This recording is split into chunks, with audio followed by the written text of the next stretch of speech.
first heard that nickname, and I said, "Can't be, can't be." And maybe before the night is over, he'll give us us outsiders why they call it Petticoat Junction and everything. But I am so happy to have everybody who's chiming in tonight, and to really thank you for again listening to these young coaches as to the program that they are building, the lives they are changing, and as I was talking to one of my friends last week, I tell them all the time, I am so geek to be doing this. I think I learn more than most people because the amount of notes I take on ideas and everything. And as DeAngelo and I were talking a few minutes ago, he said, and he got the same advice I got from an old man a long time ago. He said, the minute you stop learning, that's when you start going downhill. So yeah, I never wake up without trying to learn something on a daily basis. Well, enough about me and everything. I'm going to get going here because we got about 65 minutes to get some in and to give DeAngelo the floor. And to let him tell us about the great Silver Bluff High School. You notice from his brief bio, and I had to cut that up because they won't allow me to put all those words in there, DeAngelo, so I apologize. But reading through his brief bio, this man has done some great things down there at Silver Bluff. So we're going to get into it, and we're going to let DeAngelo have the floor. DeAngelo, before you get started by talking yourself, let's get it out of the thing. Why do they call it Petticoat Junction? I put it this way. I don't quite know the true meaning behind it, but what I can tell you is that Silver Bluff is such a unique place because it's brought together by three different communities, three small communities. When I say small communities, basically these places have one street light in basically every little town. And so, just down here in what we consider to be Petticoat Junction, down at the bottom of the hill, meet me at the top of the hill, down there where we call Hollow Creek. It just kind of always just had a different name and meaning to so many different people down in this area. It's so much rich history down here in this area. And we have just a lot of families who have done so many great things to really change this place, and also just the history of people that have actually traveled through this place, and that has gave a lot of meaning to this name. I mean, to the name of this place down here. So we take a lot of pride in that because most people, when you say Petticoat Junction, you have to know where you're coming. It's just not a place that you just run and realize you just kind of roll through. So it is kind of one of the center points of our community. In fact, we actually had a store. They actually just tore it down the other day. It's kind of, I guess, a historical landmark, what would probably be for a lot of us. And it did have the sign of Petticoat Junction down there. So it's not like if you ever come through here, you're going to see Petticoat Junction. It's almost like you have to know somebody and know what you're doing if you're coming down in this area. Well, that's a great explanation. I when I first saw it, I like I said, no, can't be, because I was thinking about the TV show Petticoat Junction years ago, and I said, it just can't be. When you left Silver Bluff, we'll start with your college career. You went to Wake Forest. Tell us a little bit about that experience there. Just an absolute blessing to be able to attend Wake Forest. It was a tough decision. I had a lot of big schools that were on me. I was offered, early, not as early as what a lot of these kids are getting offered now, but I put myself in a great position academically to have some tough choices to make. And so when you have schools like Georgia Tech and Duke and Virginia, Vanderbilt, and some of those decisions that you have to make, you're looking at not just from a football standpoint or athletic standpoint, but you have to look at it from a life standpoint. And that was something that my mother instilled in me at a very early age is to look beyond, those painted lines on the field. What are you going to become whenever you have to, put up your cleats, put up your glove, or whatever it may be. So I chose to go to Wake Forest for several different reasons. One of them is I saw a program that was headed in the right direction. They were coming off a Seattle Bowl win back in 2000, 2002, 2003. And I just really liked the atmosphere. And when those coaches came in and they recruited me, the biggest thing that they harped on was character.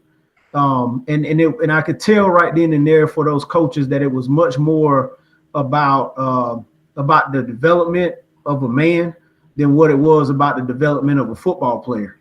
And so it was just a perfect marriage. Shout out to my guy, Coach Keith Henry. His son is playing defensive end at Clemson right now, KJ. And he was one of those guys, man. He stayed consistently on me through the recruiting process. The other thing was academically. I mean, you can't ask for a better school. I kind of mentioned some of those other schools like Duke and Georgia Tech and some of those, but what really sold me on Wake Forest was the campus size. It was small. I could get everywhere within walking distance. I got a chance to know everybody. By the time I left, it was more opportunities for me to be able to expand myself as a person than just a football player. The class sizes were extremely small as well. And so it just worked out to be a really, really good thing. Like I said, I went to school with some really great people, guys like Chris Paul, who was in my class, and some of those guys. So it like I say, it worked out to be a perfect marriage. And the rest is just kind of history, from an athletic standpoint. Got a chance to play and win the ACC championship in 2006. In 2007, that same year, segueing into that season, we played for the Orange Bowl. And then the next year, we played in the Meineke Car Care Bowl in Charlotte, which is now the Mayo Bowl now. So got an opportunity to experience all of that. And like I say, it was just great for me overall as a person. And not just a football player. And so I just felt like that was just a little bit better of an opportunity than some of the other schools. What about this DeAngelo prior to college? I mean, high school DeAngelo. What kind of brat was he? I tell you, when you talk about being raised by a village, I got to start there because my mother, God bless her, she was a hardworking lady.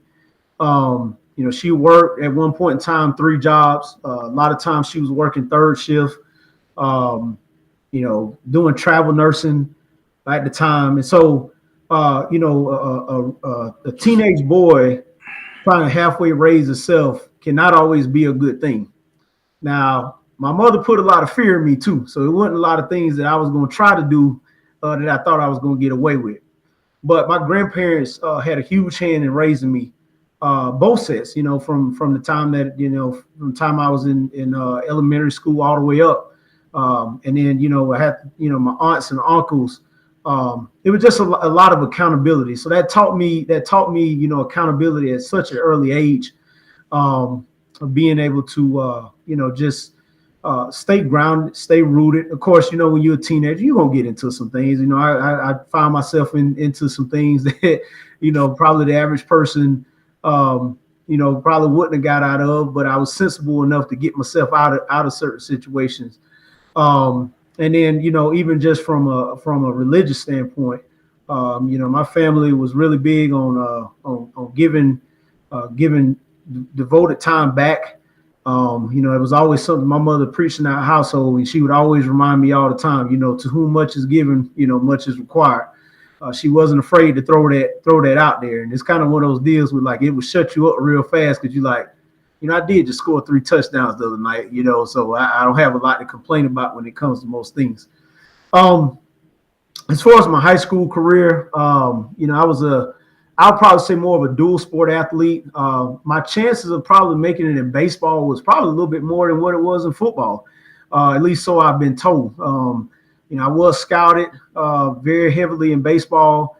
I played in the select baseball game, North Carolina, South Carolina select baseball game, along in the Shrine Bowl. Probably one of the few players in the state to actually get that opportunity. My high school career, won 2 state championships in football. Started since I was a freshman. Little fast fact: my record in high school was I won 52 total games throughout my high school career, and I believe I only lost 6 of those games. I know we went on the streak where we went 30-0 for about 2 seasons.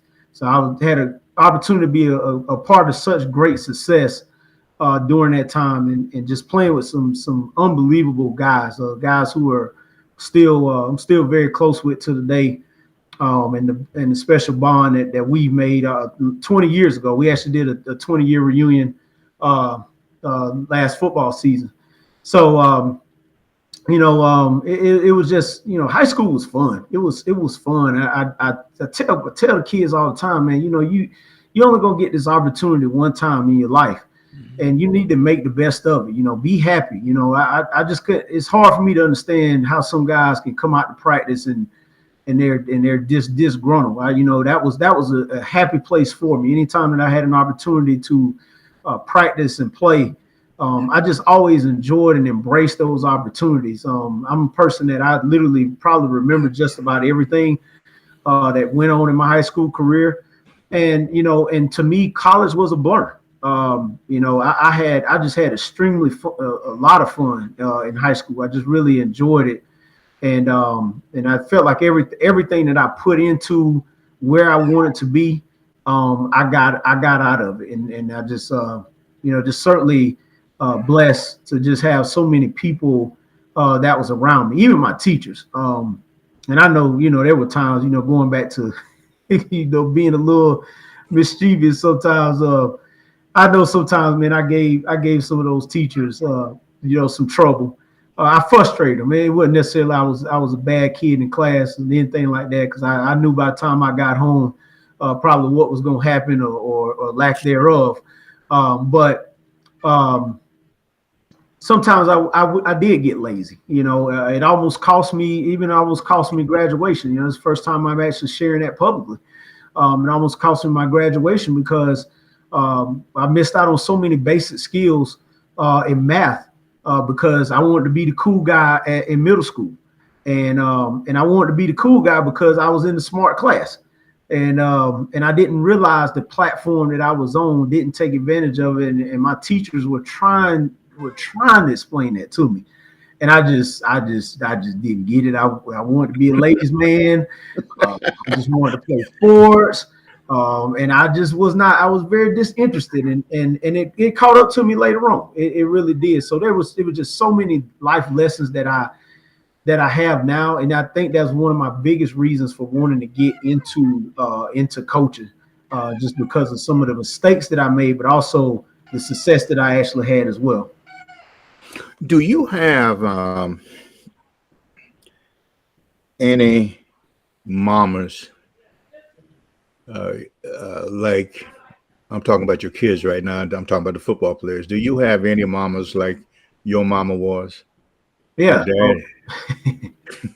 Oh yeah. Yes, I do. And it's so funny now because you're talking about almost like knowing that you're starting to age a little bit, and I hadn't got to be 40 yet. There are times I do feel like I'm on the edge and stuff like that, but I went to school with some of these parents now whose kids are actually playing for me, or I know their families really, really well, or in my sense, I told you this is a very small community.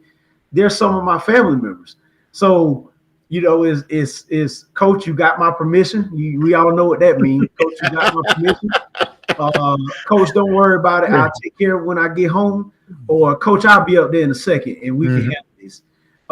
So yes, I do have some moms that are like that. And I'm so grateful for them because one of the things I can say about this group of young men since I've been here is that they're raised with great manners.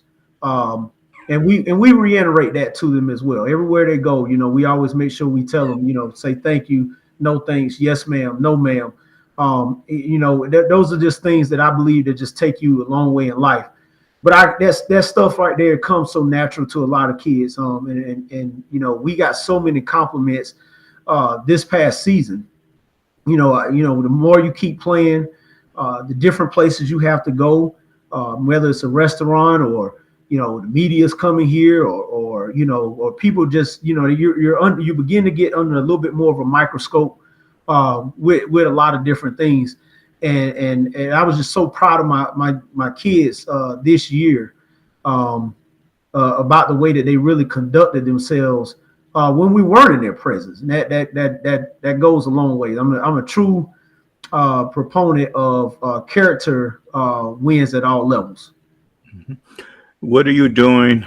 And I'm not. This is not a question, but I always ask the kids, "What are you doing when I'm not around?"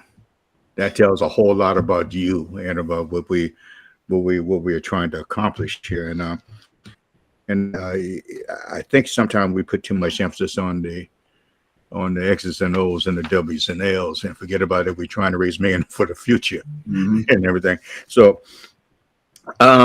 So you were this great scholar who realized that you were a great scholar late, and you were a ladies' man. Typical high school. I thought I was a ladies' man. Okay.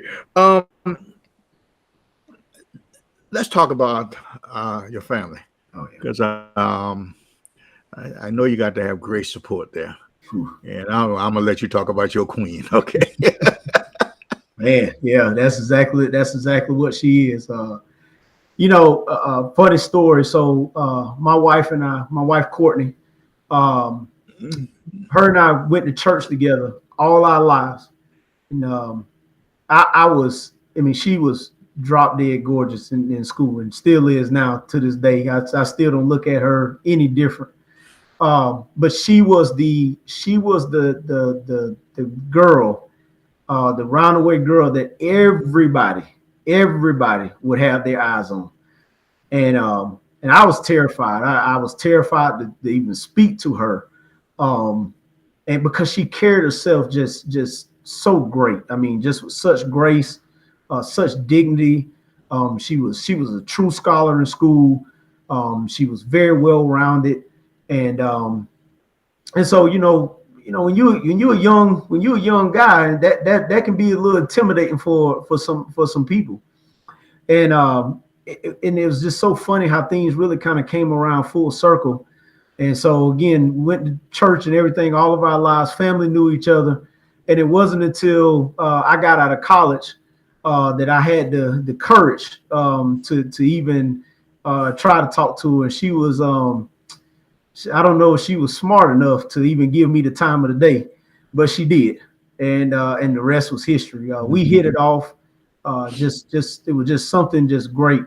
And I'll tell you this: one of the things that is so special and so unique about our relationship is, she did cheer in school. She's not really a sports person, and for me, I am a ultra sports guy. I watch everything. I can talk it. It's like a second lingo to me, if not a first. It's a conversation piece for me. And so, when I'm able to go home and have different conversations about so many different things in life, it takes my mind and it helps me decompress as a coach. Or in this sense now, she has become like the ultimate coach's wife now.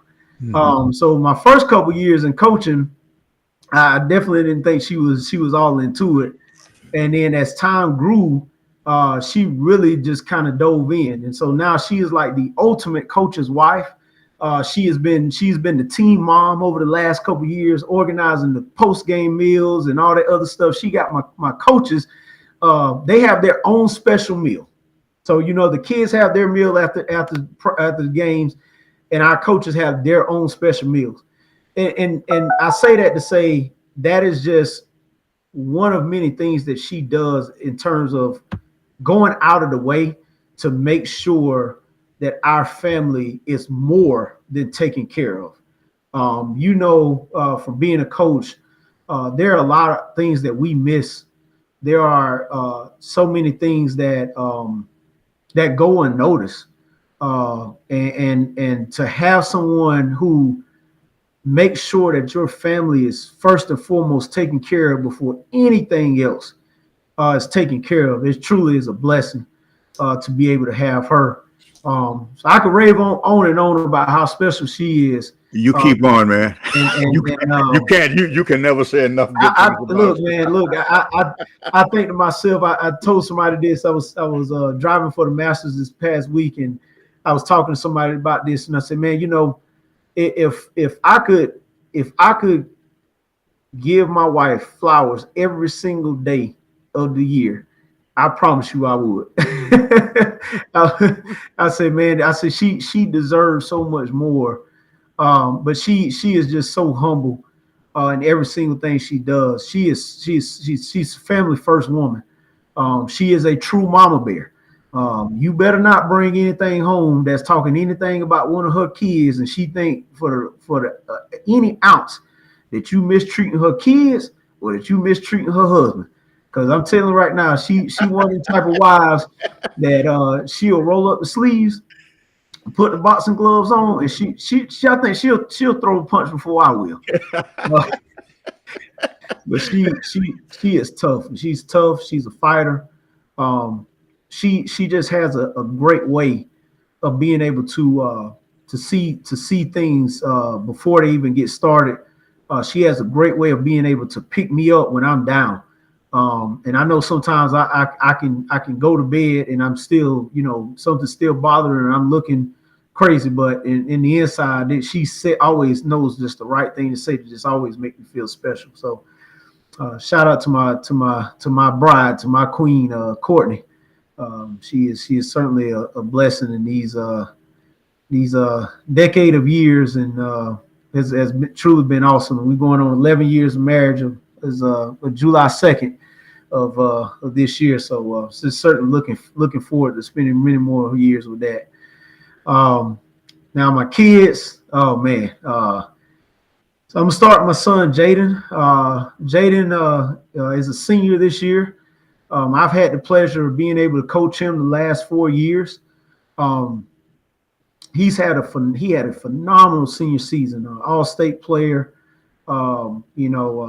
Ended up getting a lot of accolades that he truly deserved.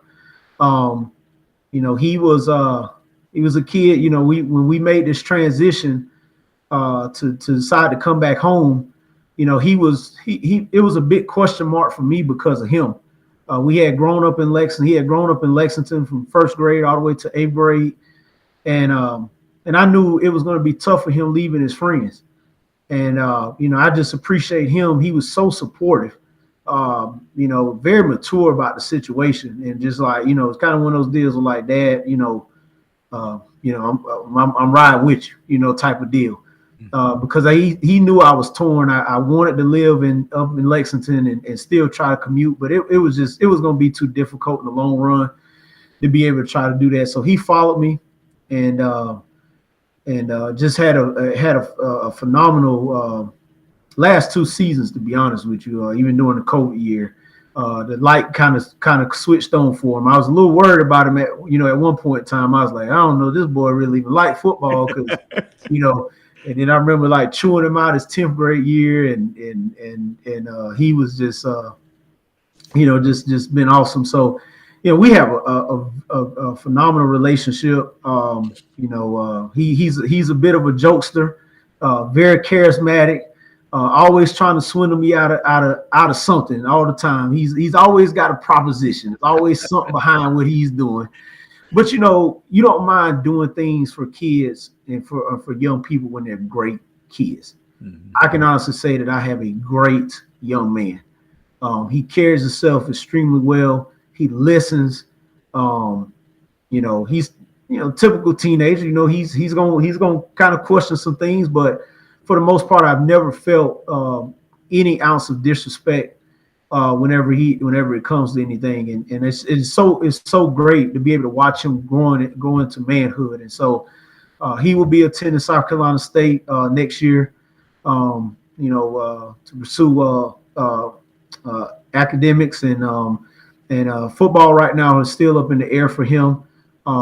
So just been a blessing to be able to watch him grow, to be able to live out a dream as a father, to be able to coach your own son, do things like go on college visits with him, showing him, things about a car and all those other things. Those are just things that I just don't take for granted whenever it comes to doing that, especially for our young men, because it's needed. It's always needed. The worst thing you want to do is send our young men out into this world, and they are extremely ill prepared. We're not going to be able to cover everything, but we're going to definitely try to do that. So just shout out to my son Jaden.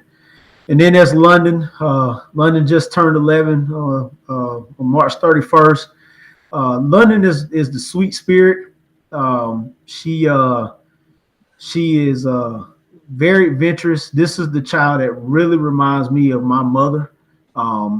She is carefree. She's not afraid to try anything. And so she and academically, she's one of those kids that always want to know. She competes well in academics. So I just, again, just with her, that's kind of my little free spirit child. And then there's the baby. There's London. There's Sydney. The one who run the house. Exactly. Everybody has that story about the youngest child. Sydney has stories on top of stories on top of stories. Sydney is a ball of fun. She really is. She can be frustrating, but she can be so much fun. It's hard to stay upset with her. And both of those girls, all three of those kids, they all have charm. And so that charm, it gets to you, it can get to you sometimes. And my wife, she just laughs at me all the time because I am the soft one. I'm the one that gives in. They know it. They know it. I put my foot down. They know when dad means business. But it's just that city, man. She can go. She's a lot like my wife. She's very curious. She wants to figure out everything. She is her mind is always churning. She's just one of those kids that if we mess around and fall asleep and it's a weekend or she don't have school the next day, that girl's up at 3 or 4 o'clock in the morning, and it's not what typical kids normally would do at her age or get into, different things like that. She is up figuring out things like trying to put together blocks or, just trying to build something, or she's drawing or she's doing something like that. And now I've always just been told, when a kid has a mind like that, you just need to let them go because you never know what they could become. So that's that one right there, man. She the one who runs the house, the smallest one in the house, and the one who don't mind poking her chest out to let people know what she think and how she feel, and she will. Like, if she don't like something, she gonna tell you she don't like it.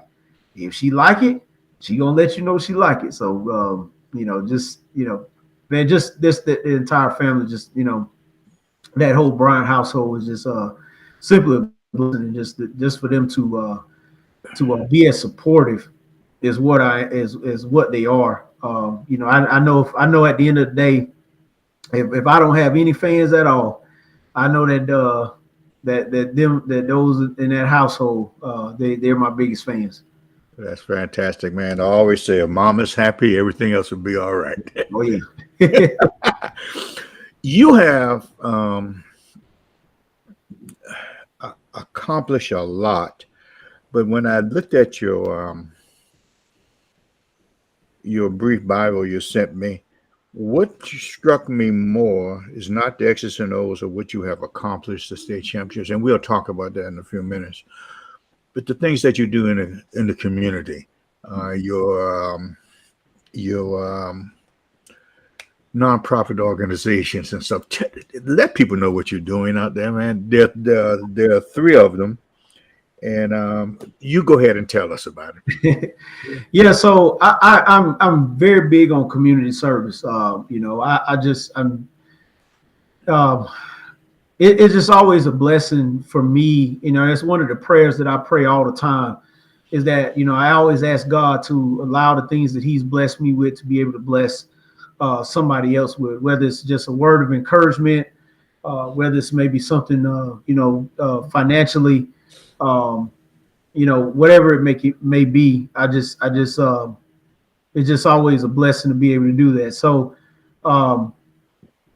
whenever you start a business, your business don't exactly start in the year that it actually, your inception year. I had been, ever since I was in high school, I always had a intriguing fascination on how guys got to college, and so it started with highlight tapes. And back then there was no such thing as Huddle. There weren't even DVDs. Even when I played, and I know this is gonna sound a little funny, but that was back in the early 2000s. We still were doing things on VHS tapes. And so I just remember, like, I was always a person that always invested in myself. And I just remember, and I would get in, again, you talk about things you get in trouble for. We would have, my mother had a VCR in her room. We had one in the living room, and then I had one in my room. And I just got curious one day, and I said, you know what, I'm gonna hook all these things up. Well, by then VHS had got a little bit more advanced, and so you actually had where you could record and dub and kind of do some things. So I started really just making my own highlights. And then I started making other people's highlights. And then I just wanted to know, like, okay, I made your highlights, but I know it can't just be highlights alone. So as I went through my journey from an athletic and academic standpoint of learning about the NCAA rules and regulations and eligibility, I was able to help a lot of other athletes, even when I was in high school, help them try to at least start a pathway to college. And then when I got in college, I kind of followed that same bridge. I spent a lot of time in the film room, in the recruiting office, for free, for no pay. It was just, I just wanted to be a part of something, and just learn. I would go pick my coach's brains whenever it came to stuff. And then when I got out of school, I just still had this burning desire to be able to do that. But now I'm on a totally different level, speaking back in 2008, 2009, of now I can really help some other guys because I'm much more educated about the process. So hence, we fast forward and, I ended up starting, me and a couple other guys, a best friend and another guy by the name of Bryant, who was probably one of the most phenomenal athletes in South Carolina. One of my buddies, Troy Williamson. Some of you all probably know his name. First round of draft, just phenomenal guy. And we also had Troy's sister, Celestine, who is now a huge, big up in education in the Rock Hill area and also in the Columbia area. We decided to start this nonprofit organization called Next Step Student Athlete Academy. And our the biggest objective that we wanted to have was to be able to prepare families for the next level or the pathway to the next level. So many times we see so many different organizations, and it's so saturated now because everybody wants to be, in my opinion, a street agent. They want to, oh man, I can get you into this school, and I can highlight tape you, and I can do this and I can do that. But yeah, you can grab the attention of these college coaches, but what else are you bringing to the table?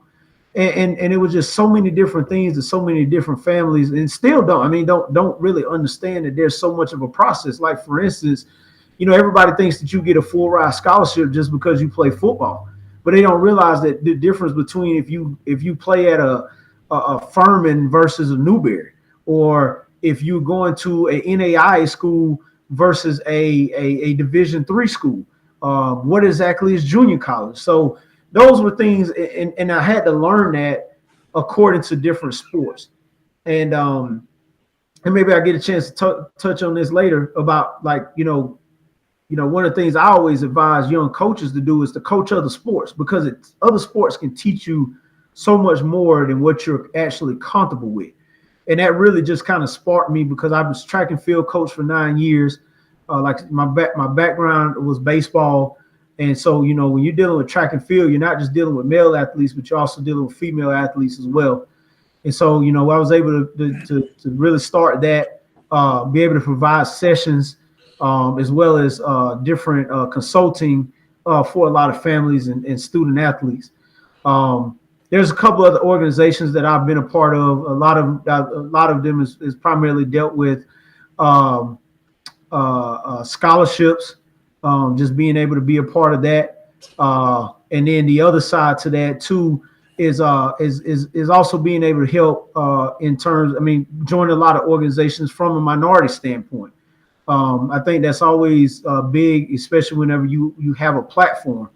And I'm just a big proponent on having those types of things. I don't look at myself any different than what the next person is, but I'm a strong believer that whenever you're placed to do something, you need to make sure that you bloom in that place.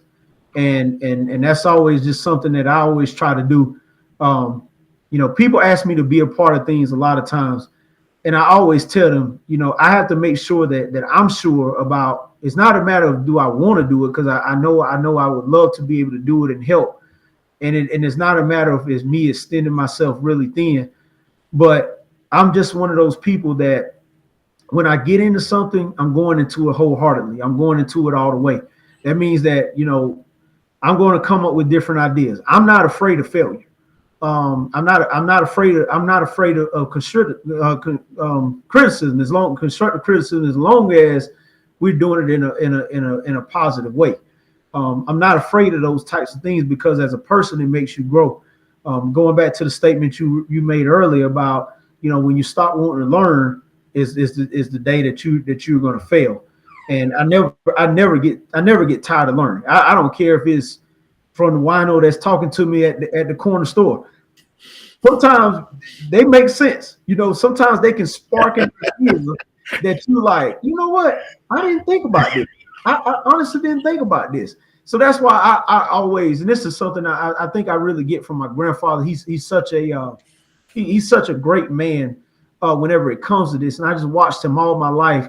He's never too busy to speak, take time out, and share word with anybody. Mm-hmm. And I'm not gonna sit and say that it changed lives, because it'd be that we got some hard-headed people in our family that don't just quite get it. Mm-hmm. And some hard-headed people in our lives, but at the same time, I've watched this man make an impact. And that's what this is all about. This is what coaching and being an educator, that's what it's all about. It's about impacting. What if I think there are 228 high schools in the state of South Carolina. What if we can put one of those foundations in each one of those areas? Wouldn't that change something? Oh man, and it's needed. It's needed. It really is. Times have changed a lot. And we can sit and talk about so many different things, but this is a different culture. We've had to adapt as coaches. I can tell you that I'm not the same person, and I couldn't be the same person that I was at James Island Charter High School when I started my coaching career in 2008. I'm not the same person that I was 5 years ago when I left White Knoll High School. It takes for you to adapt and for you to evolve. And if you're still stuck in certain ways, and don't get me wrong, there's a lot of room for principles, for morals, for standards. That's something I talk to my boys about all the time. They laugh at me because I have something I say that is a non-negotiable. Mm-hmm. There are just certain things that's going to be in our program that are non-negotiable. But we talk about a standard all the time. And you can't just always just say it's a standard. You can't just throw all these words out. Like the biggest thing now is everybody's comes up with these hashtag words. Everybody has these creeds or these different. But if you're not teaching and you're not saying it to them every day, and you're not implementing different aspects of those words, then everything that you're doing is kind of null and void. And they're not going to exactly get it. And this is a generation where you have to explain things to them. They want you to explain things to them. They want to know. And so as long as they have a bending ear, I'm going to try to do whatever I can to make sure that I'm doing it. But it also has to live through your coaches and the people that surround you too. You know, it's just like being in your household.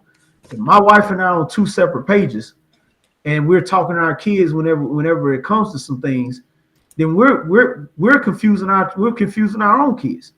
We might not always agree on anything, on everything, but at the end of the day, we're going to make sure that we support each other. And that's what it has to be, because you have to have a foundation. Mm-hmm. I agree with you 1,000% on that. And I just hope everybody's just listening, because the last two gentlemen we had on before, they're basically saying the same thing that you're saying. And that's why they are who they are. That's right. And people need to take note of that. All the time, I ask kids all the time, you want to be a millionaire, you're not going to go to the plumber. You know, you're going to go to the person who's made $1 million and ask them how to do it. And if you young guys want to learn how to become a program maker, you need to sit down with people who are making programs. You know, it is not always about the X's and O's, not always about the W's and L's. It's a little bit more than that. Mm-hmm. Now that we're on before we go there, who's Axel Adams? Oh, so Axel Adams is he's actually my godfather. Mm-hmm. He was actually the first African American mayor in our small town of New Elton. He went on to work for Rainbow Push Coalition. Managed about 3,000 churches in the Southeast. Just a phenomenal guy. He actually manages a group called the White Brothers. If any of you all gospel fans that's out there, they've kind of been called the boys to men of gospel. But he, even just with him, he was really the person that got me started with the NAACP. He was a youth leader for a while with the youth NAACP. Took a lot of stand when it came to a lot of different things. He was kind of a civil rights activist, even during the times where a lot of people didn't know or didn't understand a lot of different things that African Americans were still fighting for, especially down here in the South. That's just a little spiel about him. He's very well connected in a lot of different areas, and I'm just proud to say that he had a huge hand in raising me. That's great, man. I saw the name, and I said, well, let me ask him who this young man could be. Yeah. Let's get into your program. Mm-hmm. What is your philosophy when it comes to building a program? Really, it just stands on pride. I'm a person that I truly believe that pride and character is going to take you a long way. I mentioned a little while ago about having standards. You have to have a foundation first and foremost to be able to have something to stand on. I make this analogy all the time. It's important whenever you're building a house to make sure that you build it with the right structure. And when you build it with the right structure and you move into that house, talk to my kids all the time about this. You don't just let things into your house because of what it can actually do. So, we look at this program as if, it is our house. This is our foundation. Within that foundation, there are just certain things that we're going to have. We're going to preach academics. You're going to do academics. We're going to have community service because of the things that it teaches you as a person. The word standard is always going to be thrown around, and just to define that word standard as being one thing, you can't, because there's so many different instances where you have opportunities to explain or even have an example of what standard looks like. With pride, I tell the kids all the time, you have a personal responsibility in delivering excellence. And even going to that last word, excellence, that's something that we're going to demand out of you every single day. If you can't demand excellence out of yourself, then what you're doing is you're absolutely wasting your time. You're wasting the people's time who's invested in you. And investment is always going to be a huge thing for us. We talk about daily deposits. What are you doing? What are you putting into yourself every single day that's making you better? You may not can get something done every single day physically, but mentally you can. Whether it's eating right, all those different things. So even with our program, we try to bring so many different elements to what we do in terms of educating our kids. The football stuff is secondary, because I think if you can build that foundation and you can have certain things set in place, then the football aspect of it will take care of itself. It makes us better coaches, because when you have kids that want to learn more, that have a desire to be there, that have a desire to win, then as a coach, it makes you better. We've all been in situations where we've been around teams, we've been around a culture where it hasn't been a winning culture. And when I say that, it's not necessarily talking about the program overall. You might have had a great team in 2015, but in 2016, that team is totally different than what the team from it was the previous year. And so those attitudes change. There's a lot of different things that change. And so at the end of the day, I'm just a strong believer that you have to have something to be able to hang your hat on and have a foundation, just like, having a base plate. At the end of the day, I tell our kids all the time, if we don't get a call in, what can you run? And they'll know, hey, we know to run this play. We know to run this play. We know from day one, we've learned this. From day one, we've learned this play right here. So I'm just a strong person on making sure that you all have a strong foundation whenever it comes to doing things and building a program overall. You, of course, I told you earlier, they love you down there. I don't think if you ever wanted to go, they won't even let you out. I think they'll build a wall for you to stay. But how do you get along with how important is administration to you? Oh, it's extremely important. To be able to have support from your administrators from top to bottom truly means a lot, because they have to be a supporter for the things that you're always implementing. And if you're a person that enjoys staying stagnant, then that's not going to always end up in a great relationship for either one of you all in terms of administration and being a coach, because they're not growing. They're not growing from an aspect of wanting the school overall to get better, to be able to offer different opportunities and to be able to see things from a different perspective than just football, or just baseball or whatever it may be. So it's extremely important to actually have that. And I'm very blessed that, I have some really good administrators. My at the top of my principal, she is always open to various ideas. She came from an outside area outside of Aiken County, where she saw that there was a lot of success, and she saw the reason for the success, a strong weight room program, the fact of being able to do certain things with your kids, and to be able to support just the smallest little things that we do. And both of my assistant principals it works out great because they are both Silver Bluff alum too. And so it just works out great because they understand the culture, they understand the dynamics that go along here.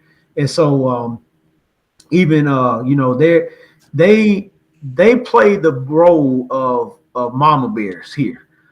Sometimes I have to get on to them because I'm like, stop coddling them, because they be so afraid that, oh, coach, we know he done did this, but that no, come on, he got, come on, you already know, they plead and they beg and they like, they try to do that. But I tell you, it's so great because the one good thing, and this is one of the things that really showed this past year, is that our student athletes overall in the school have such a great relationship with our administrators.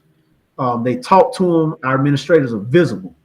They're again, they're visible in the community. Whenever it comes to a lot of different things. In particular, one of our administrators, she still lives in the community.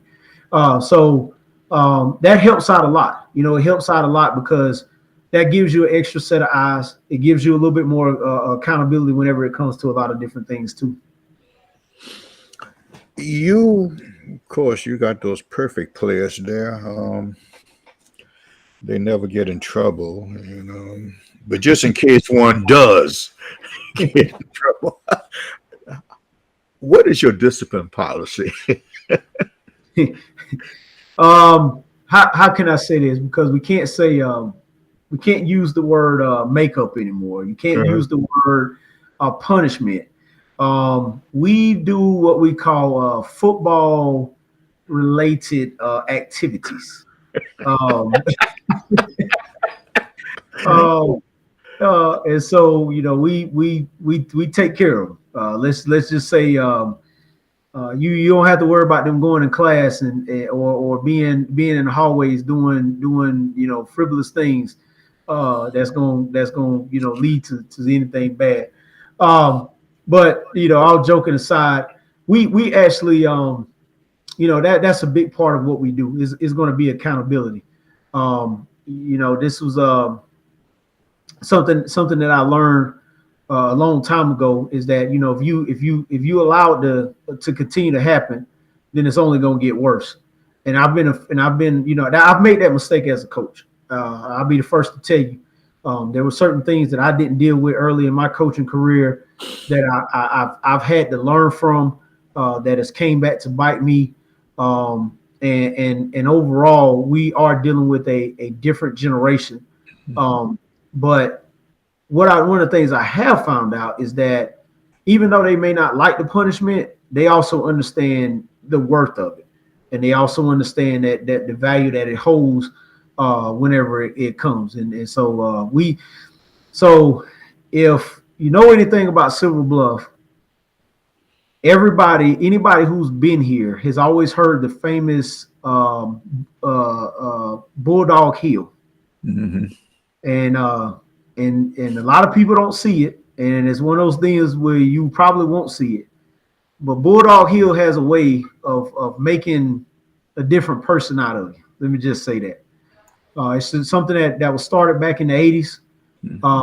And it has been one of those deals where, is we use it for conditioning, but we also use it, as a mentality, as something for our mentality as well. But more than anything, it's a pride thing that we run to. And I always try to explain to our athletes all the time is that, this is the same hill that DeMarcus Lawrence was playing for the Cowboys, and Troy Williamson and the Corey Chavises and Dwayne Bates and those guys. They ran the same hill. They put in the same sweat equity and blood, sweat, and tears and all the other things that you guys are doing. And so it builds a mentality. And one of the things that hill does, you'll find out real fast what kind of team you have, whether that team is going to gel early on, or is this going to be a late blooming team? Is this team going to really be a team? So that hill is very unique, and that's also one of the things that we can use for a little football related activity as well. Of course. I think every school needs to have one. Here at Scotch Branches, I see a couple of my ex-players on listening to this, and they're probably going to start shaking when I say the Burma Road. Everybody, that's the what's that? We try to change the behavior. Yes. That's what we try to do. And the Burma Road, I found, is the best thing to change. Lacking hills is the best way to change the behavior. Oh my goodness! Of course, you did all this by yourself. You didn't. You just had some guys to show around and carry the footballs or carry hold the dummies and everything. So let's talk about those guys that you have on your staff. I'm being a little facetious here, but talk about your staff, man. Man, let me tell you, man. I have the greatest group of guys. Man, I can't say enough about them, because I'm gonna tell you something. One of the things that you find if you ever drove uphill on this hill, and it's a hot day up here on this hill, or it's a windy day, or it's raining, or whatever, our coaches coach with the same energy every single day. It is not a dull moment out there when we're practicing. And it's not a dull moment in the locker room.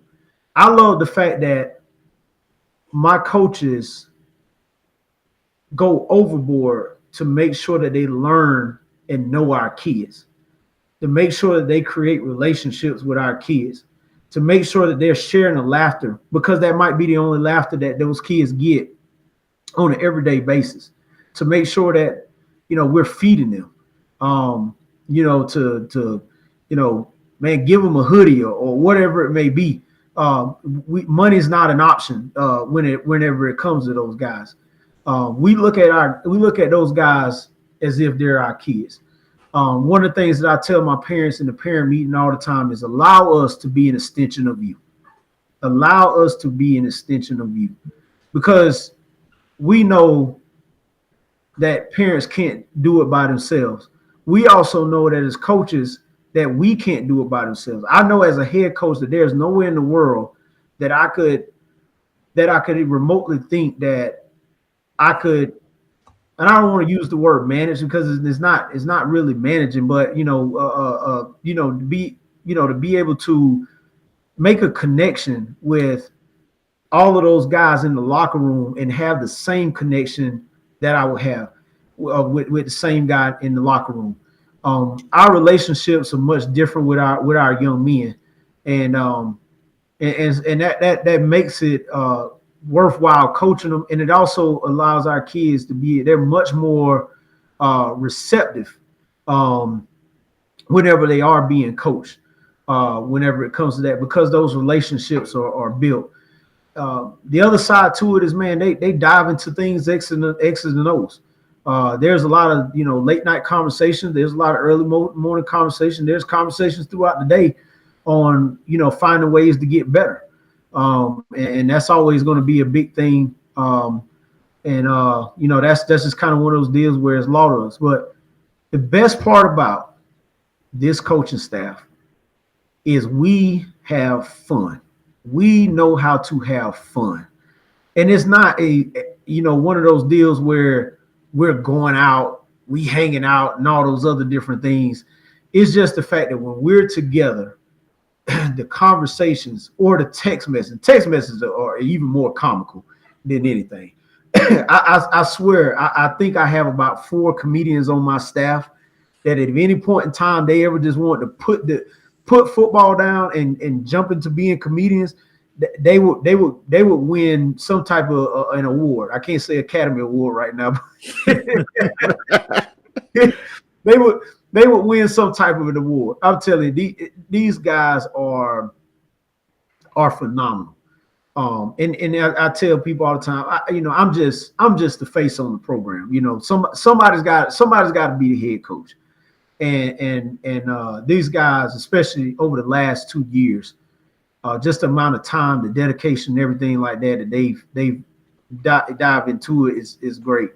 And they're all of them a great family men. That's one of the things that I try to encourage around the program is that, if your daughter or son or anybody like that has a recital or games or anything like that, they're not afraid to come to me and say, hey, coach, my daughter has this, or they're getting inducted into the beta club or whatever it may be. My thing, I look at them is like, why are you still here? Mm-hmm. You shouldn't be here. Those are just things that you should never miss. Yeah.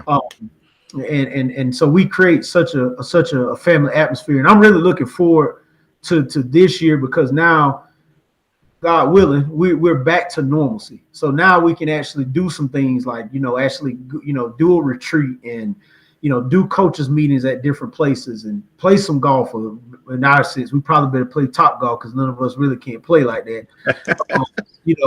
But just being able to get back to some normalcy and doing some things. Again, shout out to my coaching staff, phenomenal guys from top to bottom. And just well-versed guys. They're all men of character and all men of God. You this just finishing your second or third year now? Actually, finishing my fourth. Your fourth year, okay. All right. I'm a little behind. How did you get those kids to buy you?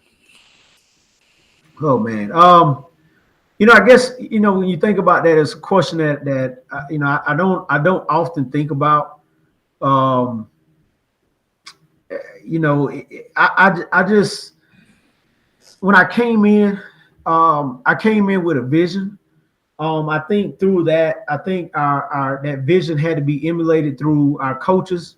I think it had to be emulated through our parents in a sense. I think and obviously it had to be something that the kids had to learn, that there was a process to success, and it didn't matter how tough things got.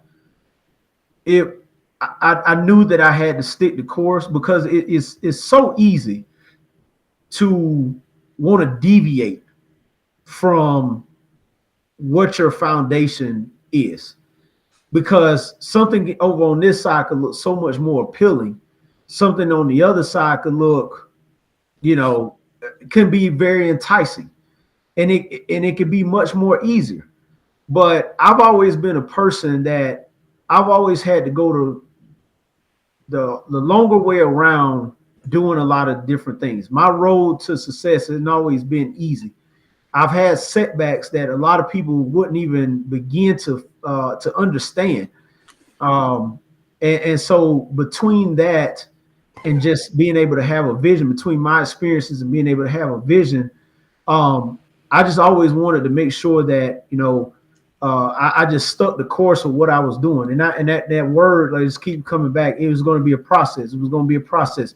I would like to think that with me being here, that the kids really saw change. And I'm not saying that from the previous coach to now, but what I'm saying is them being able to see that we, and I'm including my coaching staff in this as well, that we have a vision, and that all of us are on the same page with our vision and what we're trying to accomplish and what we're trying to do overall as a unit, not just as individuals. That there's a bigger purpose to what we're doing. There's a bigger purpose to their lives and what they're doing. More than anything, you have to show that you care, and whatever way that care may show to different student athletes, it means a lot. Like for me, I'm not afraid to tell my guys that I love them. I'm not afraid to express that as a grown man, because I truly do. I truly love those boys, because they're out there and they are they're playing extremely hard, for whatever reason that may be, whether it's for the program, whether it's for a coach, whether it's for me. And I thank them for that. I'm not afraid to tell them thank you. I'm not afraid to give them affirmation whenever it comes to a lot of different things, because of that fact. I want them to see the fact that I'm not too prideful or that the job is beneath me for me to do laundry, for me to be out there on the lawnmower cutting grass. Like, I think it's extremely special.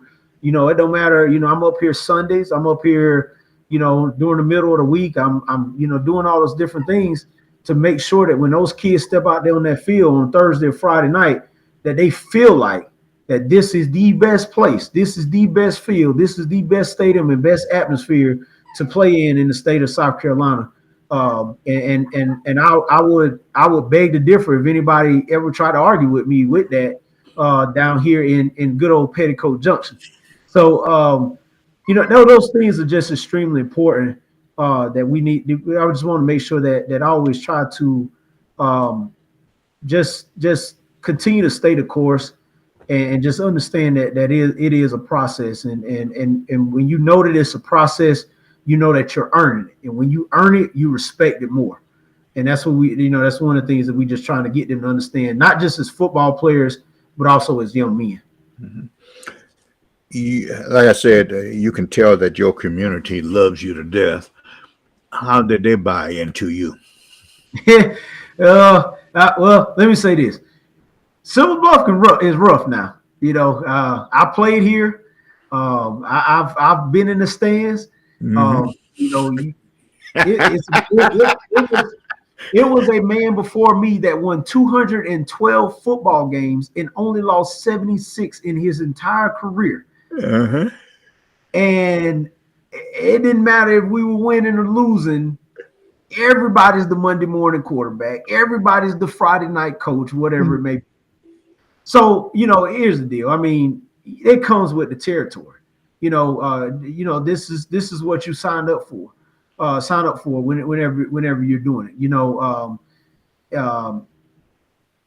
the community has been phenomenal.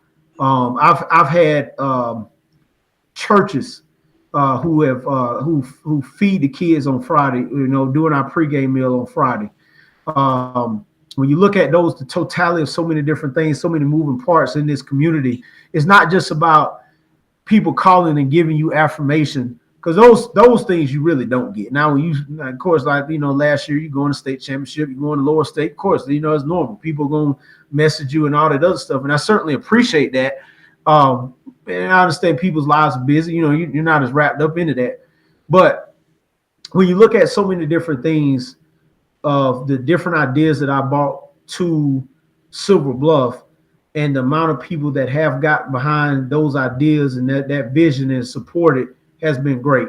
The fact that, like, we still have community members, even like our fire departments and local churches that come and actually work our canteen, you know, our concession stands on Friday nights or whatever it may be. Those are really good things. You know, people that may support you even with your fundraisers. You know, like I do an annual golf tournament, I do a annual kids camp, a youth camp. You know, all of those different things I consider to be a huge amount of support. Whether they do it for 1 year or whether they do it, you know, continuously, it's truly been a blessing. Just the smallest things makes a huge difference in those kids' life. It's not about me. I tell people that anytime. It's not about me. I'm just about really impacting kids, and you know, we've even had people to, you know, just offer it and say, "Hey, coach, you know, I just want to feed the team." Mm-hmm. You know, that does a lot. You know, that does a lot, because you never know sometimes what the lack of meal that some of those kids may be going home to. And I'm not necessarily speaking for my kids in general, but just in any football program or any programs overall. You just really never know the type of impact or the type of connection that you have. So again, like, you know, it comes with the territory. It can get a little rough around here. I get you. It can get rough, man. But here's the deal. You know, God. You know, He built me with a purpose. He built all of us with a purpose. And you know, some stuff I know is not personal. You know, it's not personal. Well, some people are just ultimate sports fans, and at a place like Silver Bluff, you know, it's a winning tradition. It's a winning culture. There's a lot of people who put on that silver and blue and very similar to me, and they know what it's like to go out there and fight and claw and do all those types of different things. So that's why it's extremely important for us. The one thing, you know, with us. Of course, I want to win, and I can't stand to lose. It's a lot for me to have to humble myself whenever it comes to different things. But at the same time, it's about us being competitive and about us, going out there and showing how we can play some Silver Bluff football. Okay. Now, the game is changing about every 2 minutes. How do you keep up with it? Oh man, I mean, so I think my approach is a little bit different. Obviously, you have so many clinics and different things, and so I try to get as much one-on-one time with so many different people, and I like to pick the brain of a lot of high school coaches. Versus what you may see in college, because those college guys, they have more time with their kids. They coach at a different caliber of athletes. But to me, I think some of the best resources are your high school coaches. And sometimes you can find out a lot about yourself, and you're coming up with different ideas about your coaching philosophy based upon maybe ideas that you may be having a conversation with.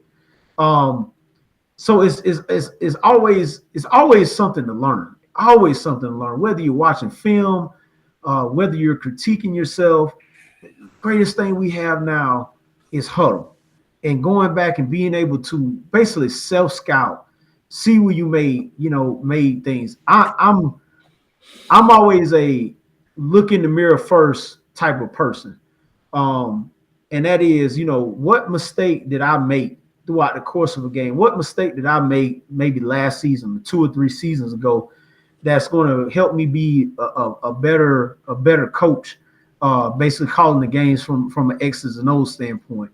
The other thing I'll tell you too is being able to study the opposite side of the ball, or a different position that you have a strength in. For a long time, I was terrified of learning linebacker play. I was terrified of it, just because I didn't know the game was changing. Back in the day, you would sit 3 or 4 linebackers. You could line up in an eagle, or you could line up in this, and those linebackers, all they were doing was just, you were keying the guard, keying the fullback. Outside guys keying this, or you playing wing T, you might be cross reading, all that other stuff. Now you got the pistol, you have the H-back you got to worry about. You got receivers you have to worry about on the perimeter. So the game has just expanded so much. And again, just going back to like me being terrified of coaching linebackers, I was just terrified of that, because it was just something that was just so out of my comfort zone. I never really played the position, so it wasn't something that came very natural to me. Whereas all the other positions that came very natural. I didn't play offensive line, but the reason why offensive line was so natural to me for me to learn was because I played running back. And so I had to learn all the blocking schemes and, different things like that. So it just, every single day, just joked around about, man, it's always a revolving door, and different people have different philosophies when it comes to things. So I would always encourage any coach, any young coach, that just because one person has taught you something doesn't mean that that's the only way to do it. There are some things that I may have taken, and it could have been a bit of a gamble, but there's some things that I may take from one coach because I may like the way that he teaches his defensive backs the defensive back technique to read. And then I've implemented another style on the way that I actually like to see the defensive backs turn and what exactly they are reading. So those are just different little elements that I just play around with. I'm still young enough. I get out there and I walk through things. Like I'm literally out there and I'm positioning myself, and like, if I was, 16, 17 years old, how does this feel to me? Is it uncomfortable, or does this make it a much more easier thing for them? So you just always learn to kind of take some of the pros and cons out of different things you learn. You got 2 more questions and we'll be done. Right? I have to tell you, I've got a handful of notes right here. You're teaching me a lot tonight. What is that? And I ask this of everybody. What is that one person, that one coach that if you had 30 minutes of unadulterated time, who would that one coach be? Tony Dungy. Well, Tony, really captured me. I probably was a little bit ahead of my time because when I told you I'm an ultra sports guy. And so even when Tony Dungy was an assistant coach, and you watch NFL films and different things like that, it was just always something, you would hear his name a lot. And then when he became the head coach, you watched a organization. And again, you talking about an entire organization change. It did. I was just in Tampa. If they would have gave him 2 more years, he wins the Super Bowl with that team. But more than anything, what you see, Tony Dungy, he is a man of faith. Tony Dungy is a man of wisdom. And the one great thing that I like about Tony Dungy, even though he is in the somewhat in the broadcast world, is that he is not afraid of doing and saying what is right. When athletes are in trouble or they need a word of advice, he's one of those guys that he doesn't mind picking up the phone and making that phone call or connecting with those guys. And that goes a long way with me, not just even from an X's and O's standpoint, even though I think he was a tremendous coach whenever he did that, but also to look at his olive branch. Look at the amount of guys that coached under him that went on to become successful coaches. Look at the amount of guys, the players that played under him that went on to become extremely successful people. That speaks a lot about a coach. And when you define that, and when you really define that word coach, that's what it's all about. It's about being able to impact the next person, to be able to change lives, to be able to change the game of life. Whenever you're doing that. So for me, mine is more on that level. But also too, I would always just love to sit down and just talk some ball with him. I mean, I think anytime you get a chance to talk ball with Tony Dungy, man, I would love it, man. And I would say too this, very, very close, Mike Tomlin. Very, very close, Mike Tomlin. I've seen Mike Tomlin in passing. I've been at the Senior Bowl a couple of times, and just a man, he's about his business, man. I love the way Mike Tomlin really carries himself, and just being able to stay where he's at, having some longevity. I think that speaks volume of the person that he is. outside of football, who would be that person? Outside of football, oh man, I would have to say the person who continues to just that I don't know. I don't know. I just got so many people really running through my head right now. Whenever it comes to some things, I don't know. That's a tough one, man. I would have to say this, and I'm gonna keep it a little local as I say this. My uncle was one of the real, my uncle Robert was one of the real reasons why I became an educator and coach, because he was somebody who did it, but more than anything, he's such an educator. He's such a philosopher whenever it comes to stuff. Tough guy now, extremely tough guy. Such a philosopher. But I can't say that in all the conversations that I've had throughout my lifetime with so many different people, and I've been so very blessed and fortunate enough to meet so many different people in my life, it never gets old talking to him. It just never gets old. It's just always so much of a different thing whenever it comes to the wisdom aspect of a lot of different things. And then I'll probably say, secondly, just outside of football, and this is going to probably be a little bit different, but I am a huge T.I. fan. I love T.I.? yeah, I love his music, but man, it just he's a philosopher. Like I just listen at some of the things that he says. Like I've watched some of his podcasts, and I've just been following him ever since like his career, and the way that he's developed and the different things that he's doing. He's just one of those people that, one, I would love to just tap into his world and just want to know. I can't rap a lick, but I just want to know. And then just how he became such a businessman, what really changed his life, and there are different things like that. He's just one of those type of people I would just love to sit down and talk to. All right, that's great. That is fantastic right there. Well, we at the end of the show, boy. I tell you, I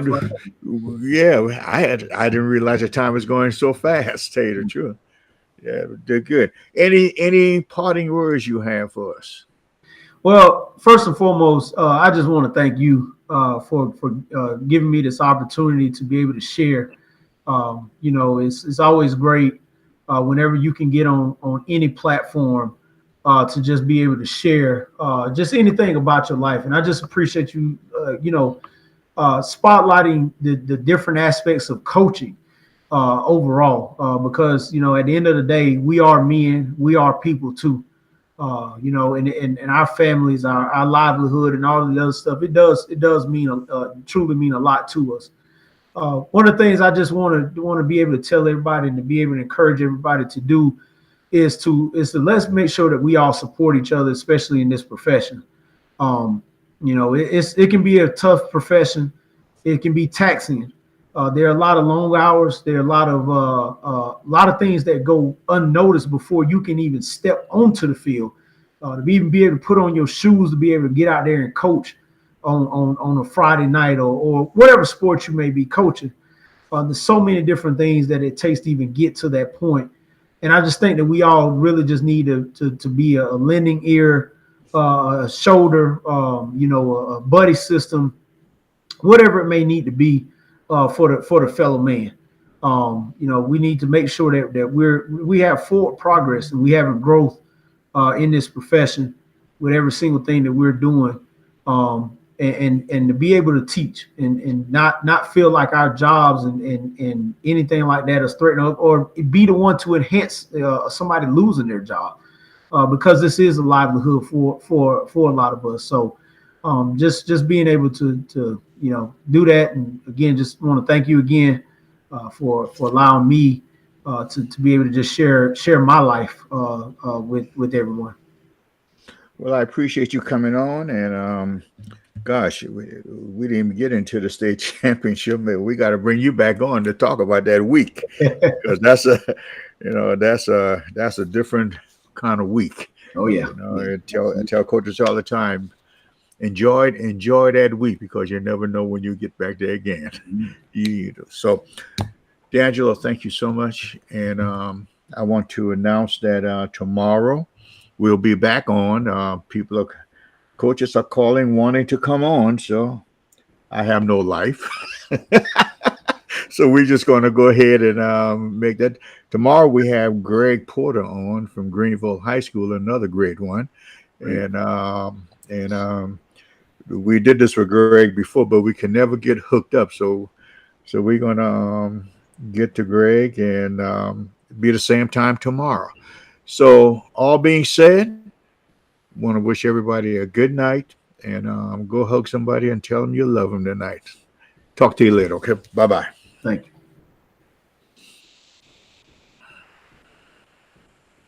Thank you, DeAngelo, again. Okay. Oh, I appreciate it. Thank you so much.